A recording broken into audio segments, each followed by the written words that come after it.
So this is the first question we'll solve today. During my lecture, what I did, I tried to explain the difference between log mean temperature difference method and effectiveness NTO method. So I select this problem and I'm going to use both method, and I will show you what is the difference between log mean temperature difference method and the effectiveness and NTO method. So let's start with this problem. We will solve this question by using the log mean temperature difference method.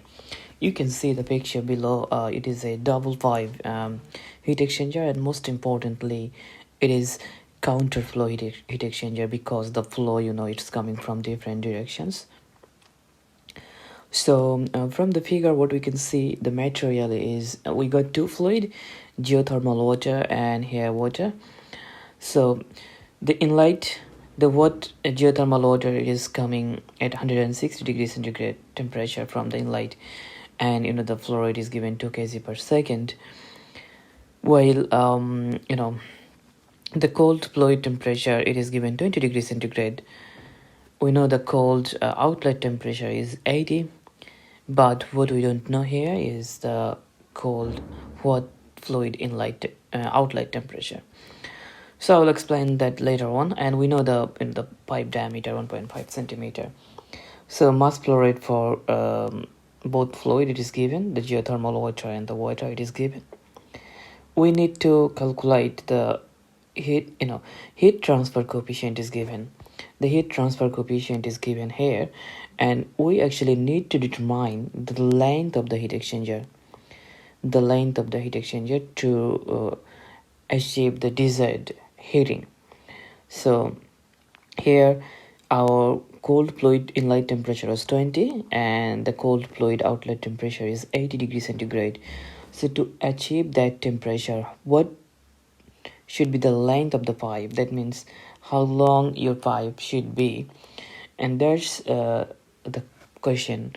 So here, if we start with the solution, you see guys here, this is actually the drawing. The what color, it's representing the red color, it's representing the hot fluid, and the other one you see the cold fluid. So what is happening, we don't know actually this cold outlet temperature, hot outlet temperature, but we know the cold inlet temperature, it is 160 degrees centigrade. Here this cold outlet is 80 and the cold inlet is 20 degrees centigrade temperature. This diameter, it is given 1.5 centimeter, and we know the corresponding mass flow rate for the geothermal water and water, that means for the hot fluid and the cold fluid, we know the flow rate. So it is 2 kg per second, and I think this is 1.2 kg per second. What we need to do, we need to calculate the length. So what should be the length of this pipe? The length is what? So if we want to solve this question, all of you know Newton's law of cooling. You know how to calculate the flow rate, the rate of heat transfer, by using mass flow rate. So this is pretty straightforward because you are doing this problem, this type of problem again and again for the last couple of weeks.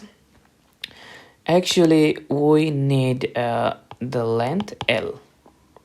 Okay, the length L. So what is the length?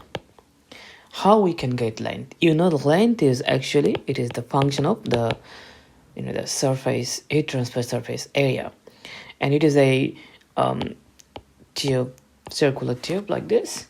So it is a double pipe heat exchanger. So we can easily calculate that area, surface area, by using this formula pi dl. Okay, so how we will get, and length is, you see the length is here.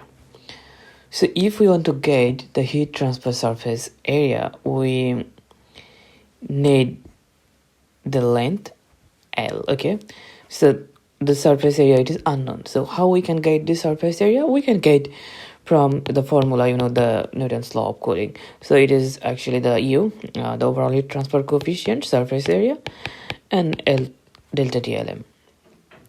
Here we are using log mean temperature difference, and why we are using log mean temperature difference, because the heat transfer, the temperature difference, actually at the inlet and the outlet, the temperature, the hot and the cold plate temperature actually varies across the heat exchanger. So we explained actually why it is important. So we are going to use the log mean temperature difference. Now when we will calculate the log mean temperature difference, log mean temperature difference formula, it is delta T1 minus delta T2 and the logarithmic ratio of delta T1 and delta T2. So that means we will calculate delta T1 and delta T2. So now the one more thing actually we need to know, guys, if we want to get this log mean temperature difference, we actually need to know the rate of heat, the heat transfer rate.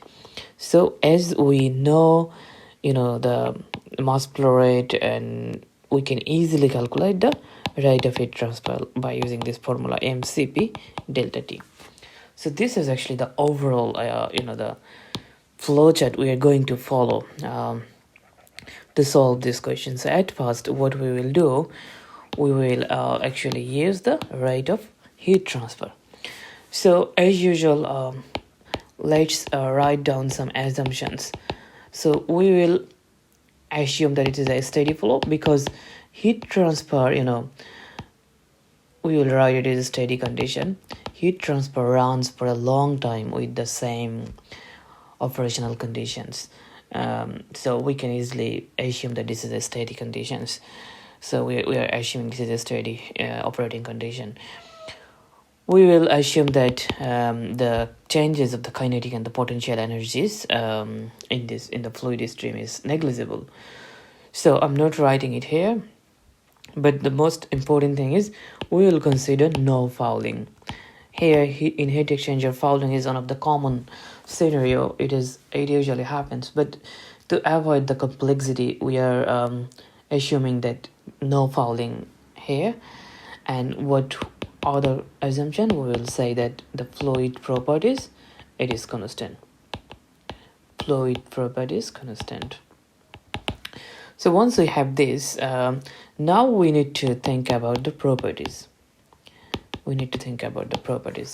Actually, we need the specific heats. We need to know the specific heats, because when we actually want to calculate the rate of heat transfer by using mass flow rate, we need the specific heat. Okay, so we can calculate the specific heat for the water and the geothermal water.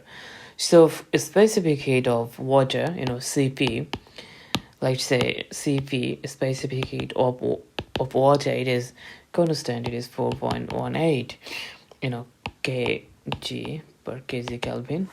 And the specific heat of geothermal water, this is 4.31. Yeah, so this is constant. We just write it down here. Now first of all, we will calculate the rate of heat transfer.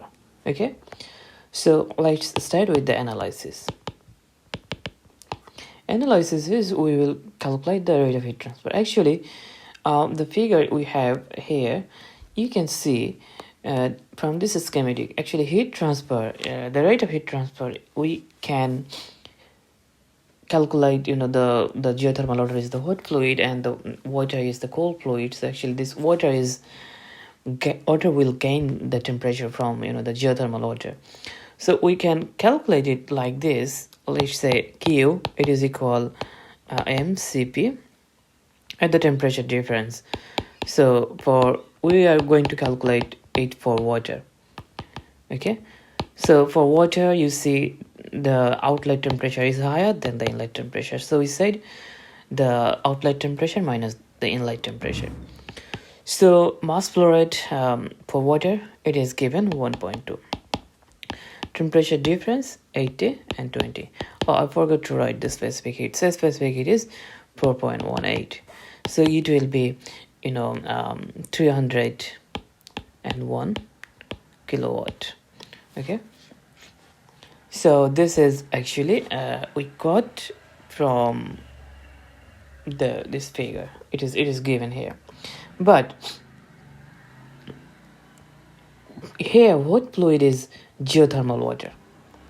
So that means heat is supplying the geothermal water. We are getting the heat from geothermal water, and the outlet temperature of the geothermal water is unknown. You know, guys, when we will try to calculate the log mean temperature difference, we need to know the inlet and the outlet temperature of the hot and the cold fluid. So we need to know the outlet temperature of the hot fluid. What we can do, guys, as the geothermal water, the hot fluid is providing all the heat here, so we will calculate we will actually use the same formula for the geothermal water, and that will give us the outlet temperature. This is our ultimate target. We want to calculate the outlet temperature of the geothermal water. So if we use, let's say, I'm just writing it is geothermal water, okay?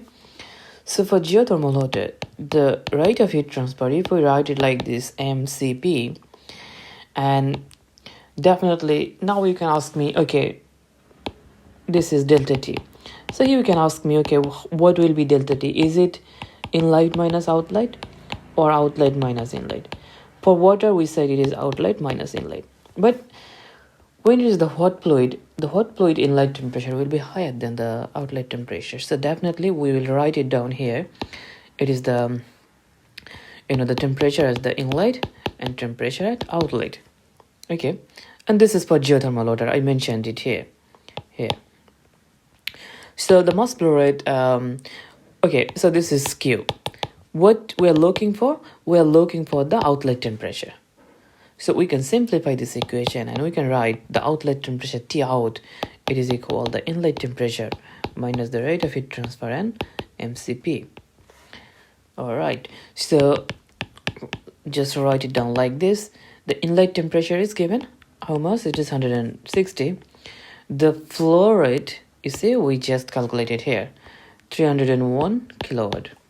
The mass flow rate, 2 kg per second, and the specific it is 4.31. So we will get this outlet temperature is 125 degrees centigrade. So this is actually the outlet temperature. So now we got the outlet temperature here. It is 125 degrees centigrade. So that means now we know this. So once we know this, then we need to calculate this delta T on delta T2 because we need the log mean temperature difference.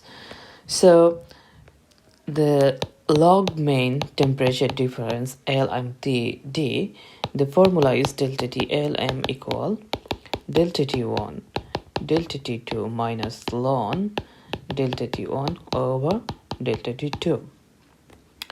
So delta T1, it will be equal the hot fluid inlet minus the cold fluid outlet.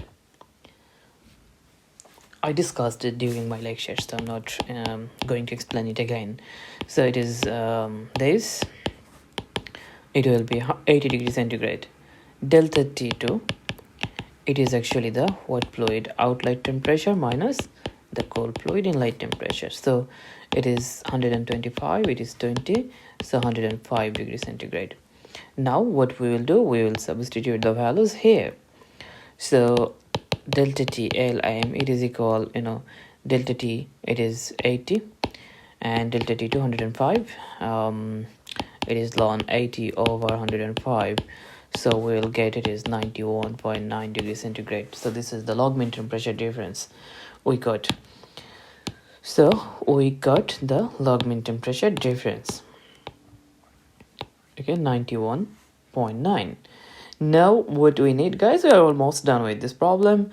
Now we will use this formula, Newton's law of cooling. U are actually given in this question. We know Q, we know delta TLM. So now we will get surface area. So this is kind of we can write it like this. The Q it is equal U as delta TLM. So surface area as it will be cube over U, the heat transfer coefficient, and delta TLM. Now Nothing complicated. You just substitute all the values. It is 301. This watt. U equal 640, and the log mean temperature difference is 91.9. So we'll get the surface area, heat transfer surface area is 5.12 meters square. We all know the surface area A is equal pi dl. So L equal A is over pi d. So the surface area 5.12, phi constant 3.1416, and the diameter is 0.015. It was in centimeter, 1.5 centimeter. We converted it into meter. So the length is 109 meter. The length is 109 meter. Now think about it as an engineer when you will work with the industry. The question is whether this is practical or not. Here, the inner tube of this double pipe counterflow heat exchanger, if we want to achieve that temperature, the outlet temperature, we need this tube more than 100 meter long, which is actually not practical because it is so lengthy, it's so big in size, it is expensive. So if you want to achieve that condition, then you have to change the type of heat exchanger. Instead of what you can do, you may use plate heat exchanger, or you can use shell and tube, but multiple shell and tube heat exchanger. Like with a number of tubes, the bundle of tubes that you can use to achieve your desired condition. So that's the thing you need to keep in mind when you will select a heat exchanger. So here what we did, I believe now it is very clear to you. We calculated the rate of heat transfer. Then from the rate of heat transfer, we calculated the outlet temperature of the hot fluid. We used the log mean temperature difference formula. Then we used the Newton's law of cooling. From Newton's law of cooling, we got the surface area, and finally from the surface area we got the